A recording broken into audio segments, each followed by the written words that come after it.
Hiya, and welcome back to another Reading Wednesday. This video, I'm not going to do a book review. I'm not going to be doing a booktube tag.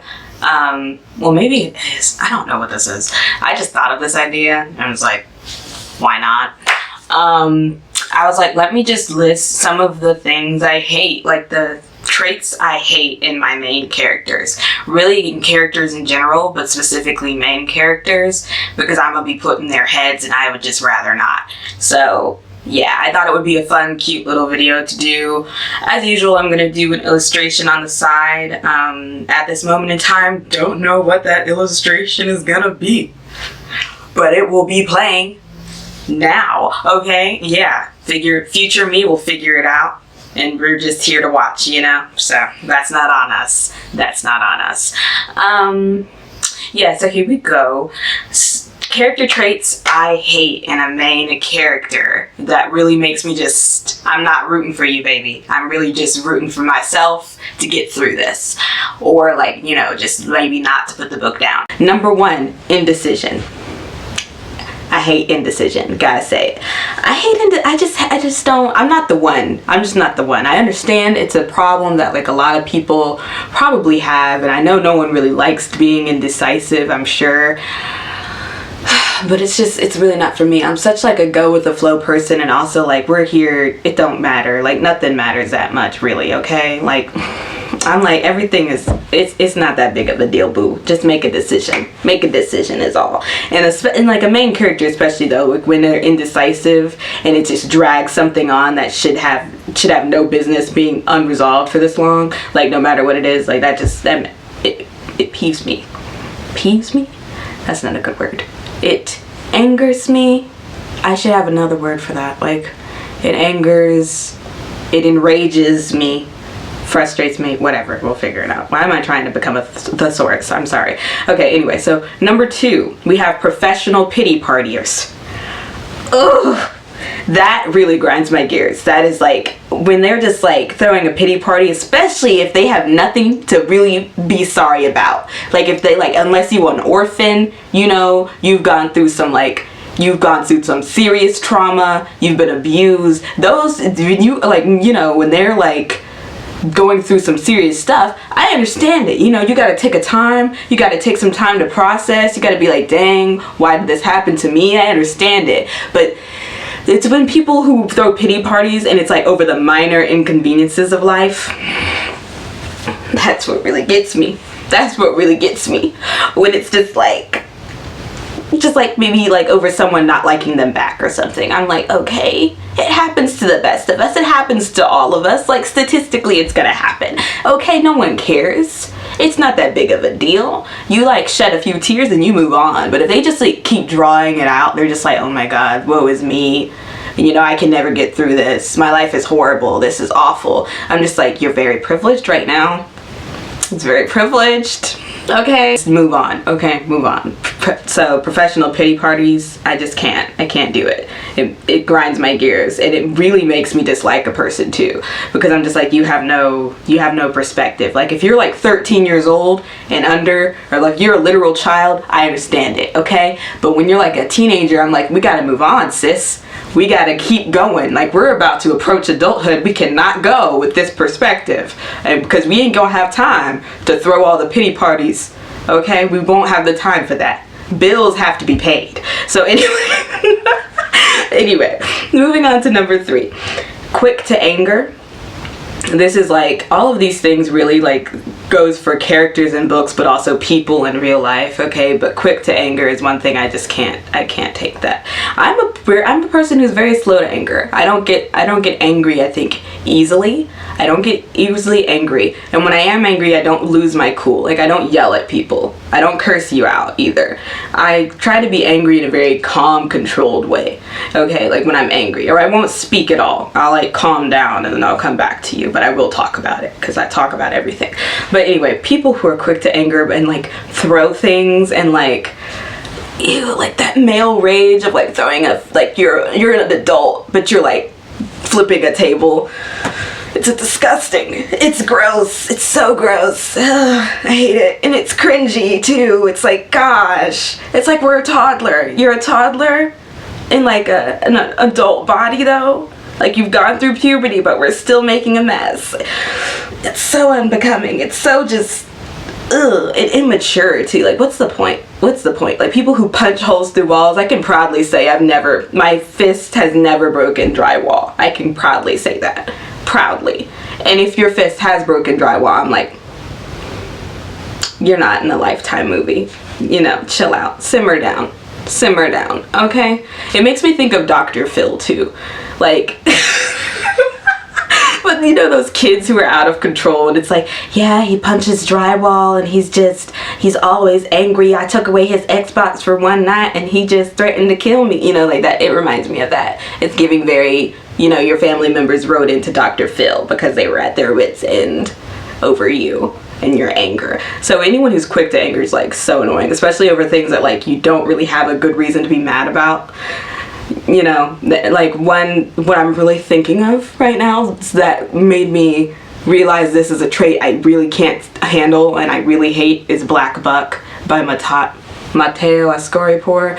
Yeah, because he started, in the end, this dude was get mad at anything, trashed his kitchen for no reason. And I'm like, whose property is this? It's yours. You're gonna ruin your own belongings and who's gonna have to clear that up later? You're gonna have to do that. Like, why? What is the purpose? What is the purpose? They actually have rooms for that too. They have rooms where you can go and destroy things. So like, you'd have to pay money. I still would not do it, but gosh. Like, why don't you just take your trash to the dump and just like throw it into the bin? Like, that's being productive, but also getting your anger out. You could do that. You could exercise even, you know, until you just exert yourself. I'm just like, there's so many healthy alternatives to just making a pointless mess and just raging for no reason. But that bothers me so much. I would never date a man who gets angry and then like results to violence. I'm never doing it. I'm never doing it. I was raised on Medea. That's not happening to me. That's not happening to me. I'm not doing it. It's so embarrassing. If that happened, like say I was dating a dude. I know that we're going super deep into this one, I'm sorry. But also I'm not, because I have to talk this out. Say I'm dating a dude and he gets mad about something. Like say, okay, maybe the waitress spills water on him. Not water, maybe it's tea, hot, something, you know, he gets angry about it. And then he like bangs his hands on the table or something, like an ape or some you know, animal, just a child or whatever, not a human with a functioning brain. Like he's not like that. I don't think I would ever feel attracted to that person ever again. And I think I would play that on loop in my head and I would just laugh at them in their anger, and then like that anger controlling them and not them controlling their emotions. I would never be able to be attracted to you again. I'm sorry, but also I'm not, because seek therapy. Don't let your emotions control you like that, my guy. It's embarrassing. It's a really weak move. Oh my god, that brings me so many tangents, I'm so sorry, but that brings me to the idea of like the alpha male. And I feel like alpha males like one of their dominant qualities is being like kind of angry and like territorial and like dominant and all of that stuff. But like alpha males, I'm thinking like when you're angry like that, that's really not a good thing at all. Like showing your emotions like that that's really vulnerable, actually. Letting people know when they get under your skin, that's not good. That's not a power move at all. It's the opposite of a power move. You know, like if someone makes me upset, the last thing I'm gonna do is like let them know, you know. I'm not gonna let them get a reaction out of me, you know. I'm just gonna handle that chill. I'm gonna handle that coolly. And I am going to tell you off, but I'm gonna do it and like I'm gonna like read you to filth, but they could put it on PBS Kids, you know. It's gonna be PG. I'm not gonna curse you out. I'm not gonna call you out of your name. I'm gonna call you everything that you actually are, like asinine and childish, immature, embarrassing, like that, you know. Just words that should hit deep. I'm not gonna curse you out though. I'm just gonna name faults in your character. But anyway, we went way too deep on number 3. That was only number 3. Number 4, I don't have a lot actually, because I was thinking about these and I don't really have a lot, okay? But number 4, lying liars with pants on fires, okay? With pants on fires. with pants on fire. Anyway, but yeah, people who, like, I hate lying in general. Like, lying is just never a good thing, even if you have good intentions. Like, no one ever really likes being lied to, so, you know, like, the truth is usually just the best way to go, sis, you know what I'm saying? But also I hate it because usually if the main character is lying, then that means the conflict is something that could be resolved with one conversation, and I hate that. I feel like there's like a specific group of readers who hate the fact that conflict could be resolved within one conversation.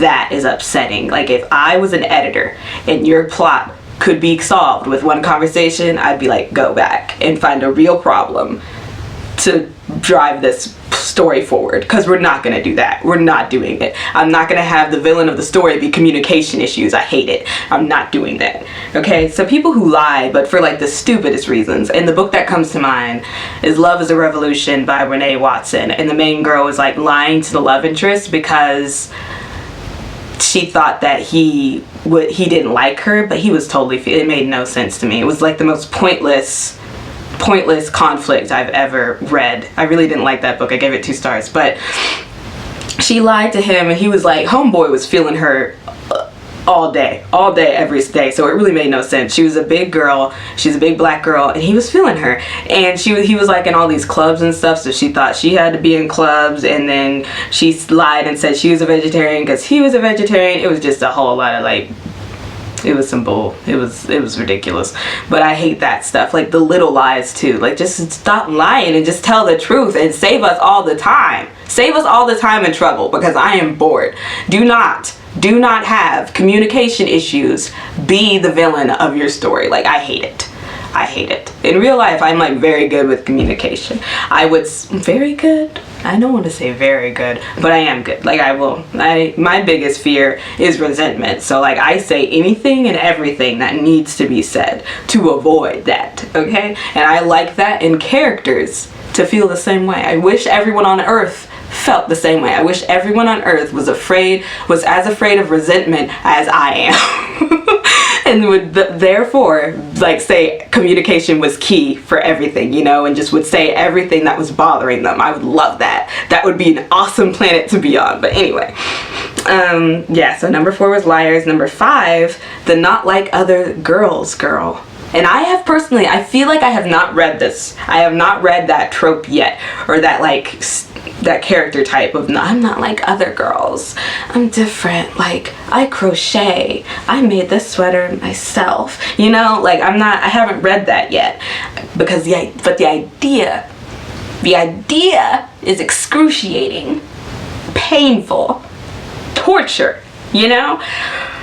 Because we all can agree that trope is like rooted in misogyny, okay? Like, because what's wrong with being like other girls? And here's another thing too. The girls who are actually not like other girls, and well, they're just not like anybody because they're weird. Weirdos don't think about how weird they are.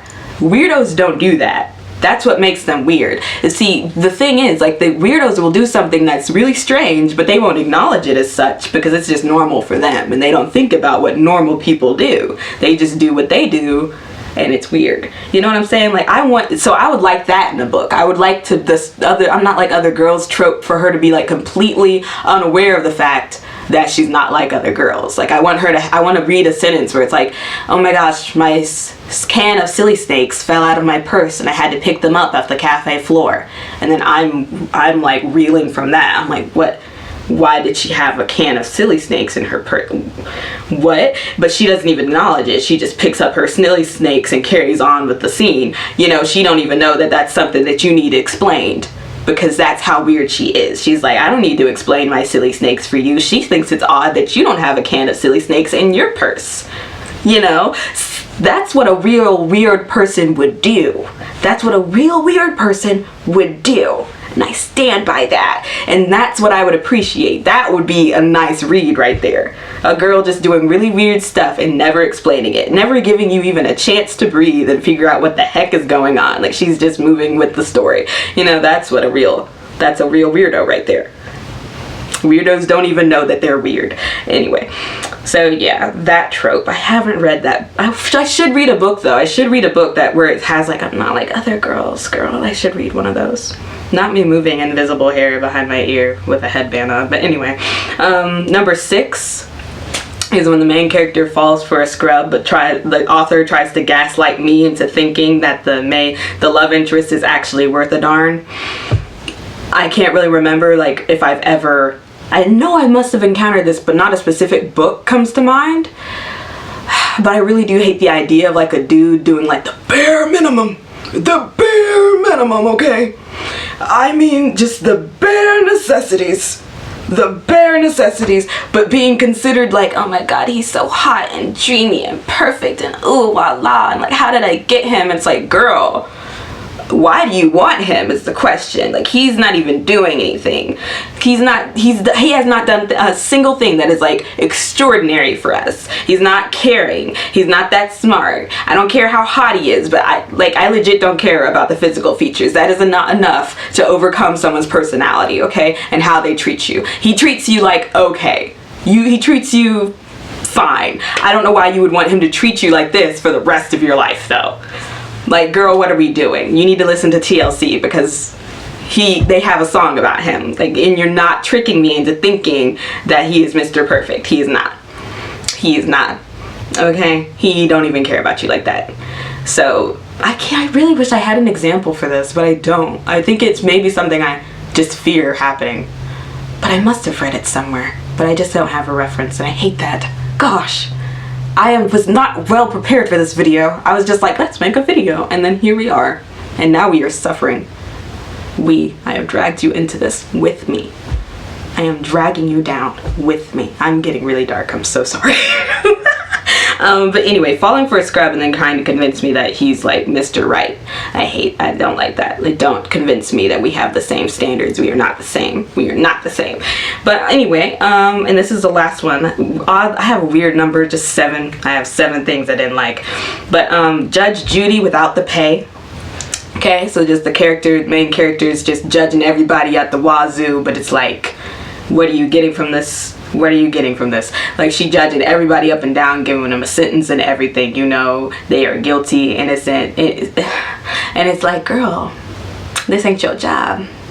I said girl, but I mean, it could be a man, it could be anybody, but just people who are like excessively judgmental, you know, and then it just doesn't make you feel good, and it doesn't feel good to write either, because then you kind of start thinking that you're this judgmental, but you're not, you know. It's just not a fun read, I don't think. And I'm trying to think, has this happened to me before? I feel like it has, or maybe I just read reviews of other people like being like, yeah, this character is super judgmental and it felt like she was holier than thou and better than everybody else, and it was like, ugh. No, you're not. Get over yourself, you know? So, yeah. I'm really trying to think. I'm like, do I have any other traits that I hate? And I'm like, I don't think I do. Maybe, this isn't traits I hate. This is more just a thing of like, if a character is made to believe, or like a character is really plain, but like every other character makes it seem like they're awesome. That bothers me, but that kind of goes back into like the previous one of like falling for a scrub, but you try to convince me they're Mr. Right. It's just, I hate when like I don't see what makes a character so special, but like every other character can see what makes the character so special, and I'm just like, it just feels like the author is trying to convince me that they chose the right character to build a whole story around. But like, I don't know if I agree, sir. I don't know if I agree. Maybe you didn't choose right. Maybe you didn't choose correctly. Yeah, so that's it. That's all I got. That's a short video. That's a real short video. And now I'm just gonna talk about, you know, my picture. But since I don't know what it is right now, and I have no idea what I'm going to draw for this video, it's probably going to be a voiceover. Hey, it is voiceover Logan, and let me just talk about my illustration that I did this week. I did a black girl. She's reading a book, and it says really, and that's kind of what she's thinking. I had made her mad, her lips are twisted, and her eyes are rolled, edges laid, space buns popping out of this world. And I kind of just used the colors purple and pink. I don't know, just those are the prettiest colors I had, and it was pretty spontaneous. But I would definitely make this a sticker if I could. I wish I could, but maybe like in the future, if I have a Patreon, this is like something I would send out, or something that you could choose to get. I don't know. Anyway, but I really loved it. Yeah, and then I'll just go back to me in the pass, I don't know, the video me, and she'll give the outro, and that will be that. That's all I have for you today.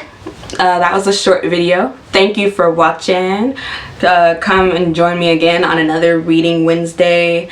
This has been Sketchbook and Book Books. Why don't you go read a book and have some thoughts if you want, or turn your brain off, I don't know. Bye.